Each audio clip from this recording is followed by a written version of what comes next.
welcome to Tactical T-Rex. Thanks for spending some time with me today. I hope you're all set to make some stuff, because today we're going to put together our very own camp kitchen. So let's get ready to pay attention! Come on in closer and we'll get started. Whoa, are you excited? I sure am. So let's just jump right in. The first thing we're going to put together for our camp kitchen is the stove. That's right, I said stove.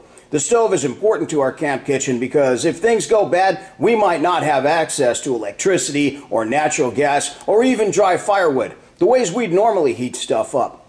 For this project, we're going to need a good-sized piece of cardboard, a cat food or tuna fish can, any rock that you happen to find, and a pencil is very helpful. This is also really an exciting project because this is our first chance to really make something with our Swiss Army knife. You also see here the matches from our survival kit and a candle. Now that's not the candle from our survival kit. That's a candle that we found around the house, preferably one that the adults in our life don't want anymore. Now, we are going to be working with fire, so make sure that you get help from the adults in your life first. So let's get started. The first step is to cut the cardboard. The cardboard has to be thin enough to fit inside this cat food can. So we're going to take our pencil, we're going to put the can at the top edge of the cardboard, and we're just going to mark how wide the can is so we know how to cut it. Go all the way across.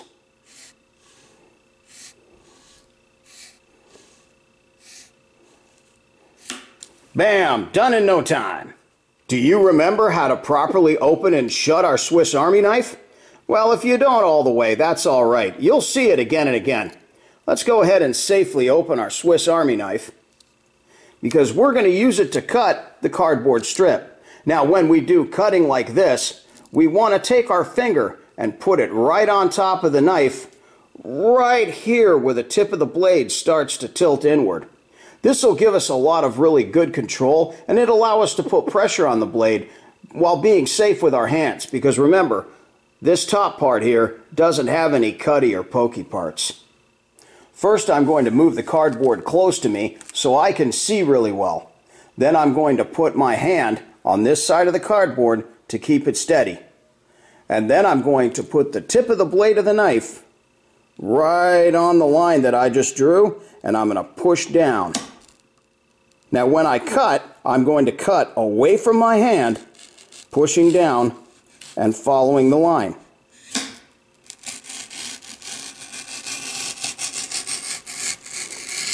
Once you've finished cutting this part, we'll turn the cardboard around and cut where our hand was. That way, our hand is never in front of the blade. Now we can take the cardboard and fold it over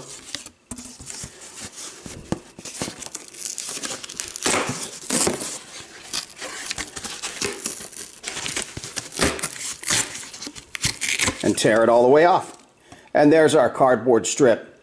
You might have to cut more than one to do this project. Now we've got our tuna or cat food can and our rock. Well, why is the rock important? Well, remember when we learned how to use the can opener on our Swiss Army knife? And I said that there are sharp edges inside the can that can cut us if we're not careful? Well, we're going to be working inside the can for this project. So for safety, we're going to take the rock and we're going to very carefully rub it on the inside of the can just to dull that edge. Now that we've made the can safe to work with, we could put our cardboard inside of it. I cut a couple of extra strips because I'm probably going to need them. I'll take my first strip and I'll roll it up like a carpet, just like this. It doesn't have to be terribly tight because you want some spaces in between. Well, that's not going to fit. I'm going to need a couple more, I think. All we do is just put the first ball inside the second strip and roll it up like a carpet too. That's going to make the ball bigger and bigger. Now let's see if that works. Well, I'm probably going to need one more. That might be a little bit too big. And if it is, we can just take an inch or two off.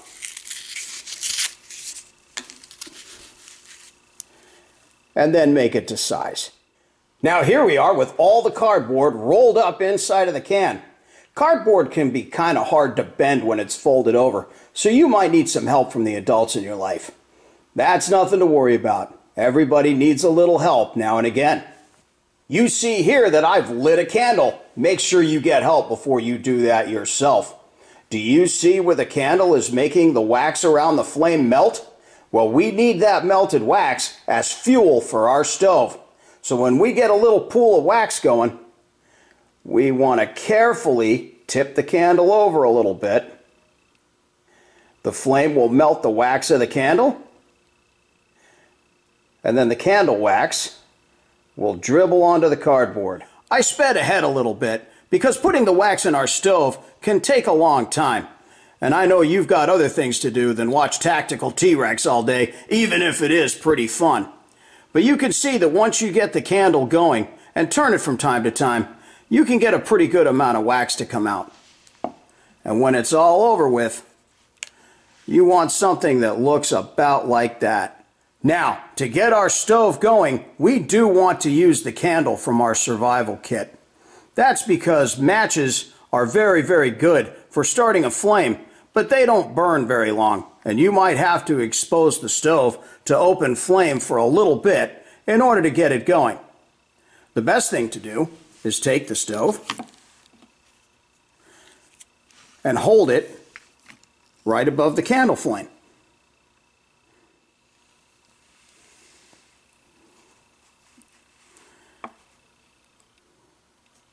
And there it goes. Don't blow out your candle right away, because you might have to try it again. Now, a stove like this can burn for a long time, and what's really great about it is that if you run out of fuel, all you need is cardboard and an old candle, and you can spark it right back up again. When you're done cooking or heating, and you don't want the stove anymore, all you have to do is pour water on it. Be real careful, because the can can be hot. Once the can is cool, you dump the can over and let the stove dry. You might have to wait a little while for the stove to dry, but it will work again. That's what's great about this stove. It's waterproof. Let's put together the rest of our camp kitchen. The first thing that we're going to need is a good-sized can. This is going to serve as our cooking pot. You want a can that's bigger than a regular can. I'll show you this can of dinosaur chow alongside of it so you can see. The next time the adults in your life are cooking and you see them throwing away a big can, make sure that you get it. Remember our rock? Take the rock just like the tuna can and go around the inside so we don't have a sharp edge that can cut us. I also have here a spoon.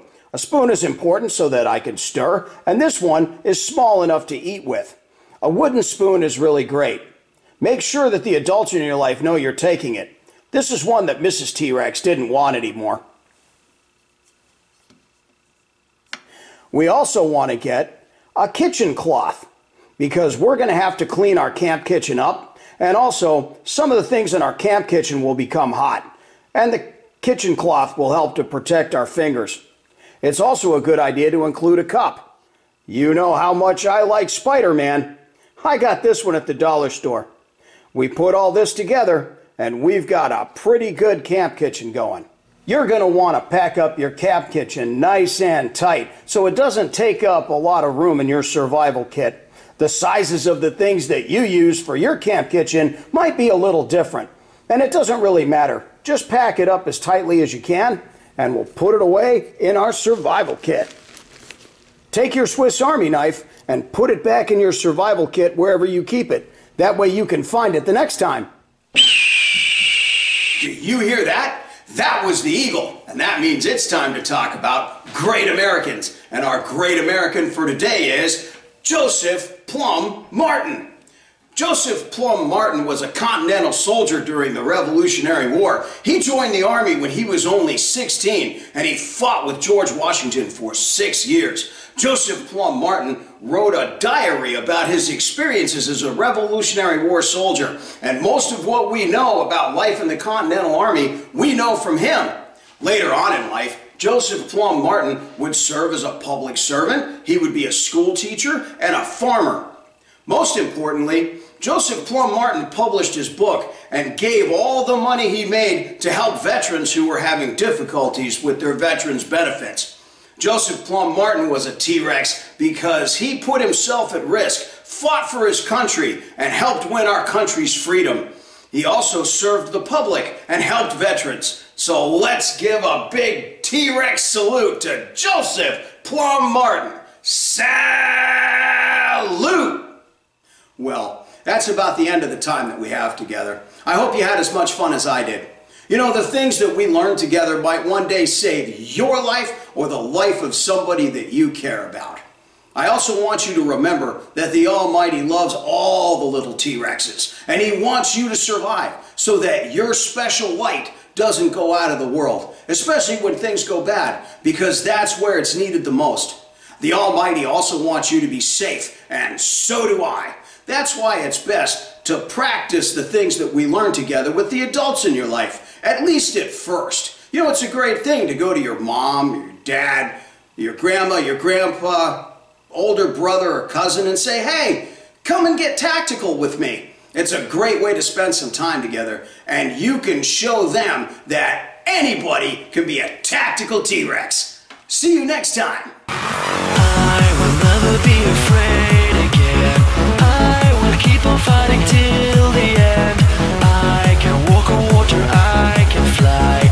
I will keep on fighting till I die. Tactical T-Rex is a Joel Hine production. Tactical T-Rex is not monetized in any way. Any products or businesses mentioned or shown are because Tactical T-Rex thinks it's cool and or uses it himself. If you do not want your children learning self-sufficiency in times of disaster, the undying love that the Almighty has for them, or how super cool it is to be an American, by all means don't let them watch it. You're the parents, you know best. Any negative comments will be ignored.